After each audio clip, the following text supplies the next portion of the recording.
بسم الله الرحمن الرحيم، الصلاة والسلام على رسول الكريم. ازيكم حبايبي؟ عاملين ايه؟ يا رب تكونوا بخير ان شاء الله وبصحة. احنا النهارده هنعمل فيديو جديد، بس يا رب يا ريت لو كنت اول مرة تشوفيني تشتركي في القناة وتدوسي على زر الجرس وتدوسي على كلمة الكل عشان يوصلك مني كل جديد، وتدوسي لايك عشان الفيديو يرتفع. انا النهارده قمت من النوم، نويت ان احنا نعمل حاجه خفيفه عشان انا كنت تعبانه وماليش نفس خالص اقف في المطبخ وتعبانه جدا، فقلت يا جماعه احنا النهارده هناكل حاجه خفيفه. ودي كانت النتيجه بعد ما قلت ان انا هناكل حاجه خفيفه. كان هي دي الحاجه الخفيفه اللي انا اخترتها. طبعا انا جبت لنفسي كل ده، اخترت بيتزا. والبيتزا طبعا في الناس مش بتاكل بيتزا. جوزي يعني مش بياكل البيتزا، فعملت له سمك مشوي وسمك مشوي جار بابا غنوج. والموضوع كبر جدا، وهو ده اللي انا كنتش ناويه ادخل المطبخ. فضلت اقف في المطبخ لغايه صلاه المغرب. دلوقتي هنشوف هنعمل ايه. طبعا احنا عملنا الحاجات دي قبل كده فمش هنعملها مع بعض بالتفصيل. انا وريتكم في الاول ان انا حطيت السمنه على النار. دي القشطه اللي انا بطلعها من وش اللبن، بحطها بحوشها في الفريزر، وبعدين بحطها في الحله ديت تحتها الشياطه، وبولع عليها وبسيبها لغايه ما تعمل السمنه، وهوريكم مراحلها.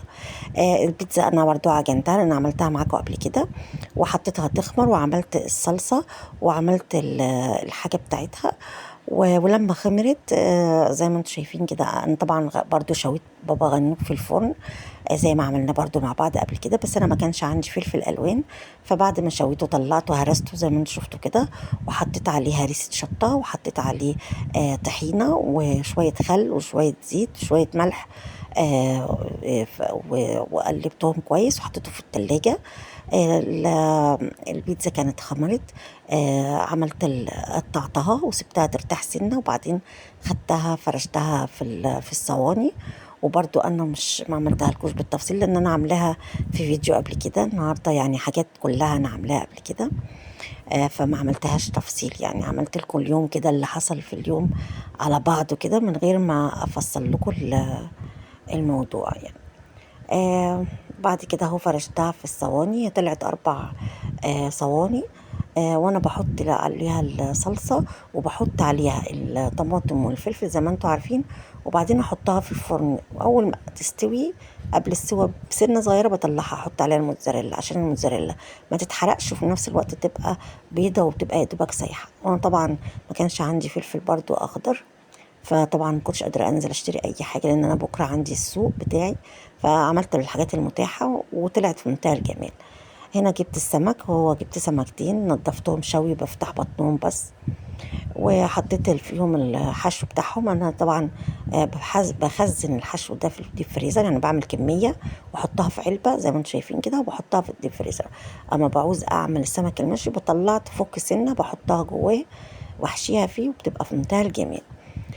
دي عبارة عن طماطم بصل متقطع، أول ما يصفر أحط عليه الطماطم، وأحط عليه الفلفل الأخضر الحامي وشوية ملح. وطبعا بحطه على النار كل دوت شوية كده وخلاص وأنزله.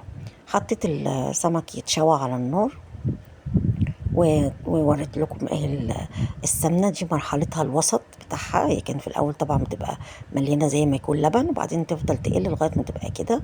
المرحله بتاعتها ديت هي دي المرحله الوسط، سايباها برضو على النار عادي. ودي الميه بتاعت الشوي، ودي البيتزا طلعت من الفرن. وبابا غنوج عملناه وحطيناه في الفرن. وادي البيتزا اهي قدمتها. طبعا البيتزا الاول اتعملت، فالاول اكلوها الاولاد. اكلوا الاولاد البيتزا بتاعتهم الاول قبل ما انا بشوي السمك كنت. فطبعا صورت لكم البيتزا لوحدها وهصوركم السمك لوحده ما خلص. اهو السمك لما خلص. ودي المرحله بتاعت السمنه اللي قبل الاخيره. وده بابا غنوج اهو حطه في علبة، وحطيته وهحطه طبعا بالعلبة بتاعته كده يعني عشان خاطر بدل ما نقعد نغرف. وديت السمنة في آخر مرحلة بقى في السمنة. السمنة دي بتبقى طعمها في منتهى الجمال وريحتها في منتهى الجمال، بتغنيني فعلا ان انا اشتري سمنة طول ما هي موجودة. وعبال ما بتخلص بكون حوشت غيرها فبعمل. هنا بحطها هنا في الاول في الطاسه دي تبرد، وبعدين احطها في العلبه البلاستيك، وبتبقى في منتهى الجمال وبتبقى حلوه قوي في البيت. وان شاء الله جربوها هتعجبكم قوي.